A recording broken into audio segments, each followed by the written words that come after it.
इगतपुरी तालुक्यातील मौजे पिंपळगाव डुकरा येथील अखंड हरिनाम सप्ताहातील आज तिसऱ्या दिवशी कीर्तन केसरी हरिभक्त परायण श्री संजय नाना धोंडगे यांच्या कीर्तनाचा लाभ समस्त भाविकांनी घेतला।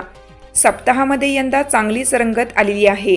रोज नवनवीन कीर्तनकार आपले कीर्तन रूपी पुष्प मोठ्या सद्भावनेने लोकांना श्रवण करीत आहेत। मोठ्या प्रमाणात भक्तजन भाविक या कार्यक्रमाचा लाभ घेत आहेत।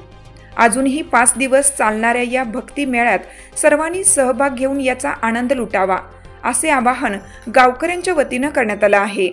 कीर्तन संपल्यानंतर आलेल्या सर्व भाविक भक्तांना महाप्रसादाचा लाभ दिला जातो। गावकरी आणि परिसरातील भाविक मोठ्या भक्तिभावाने यात सामील होतात।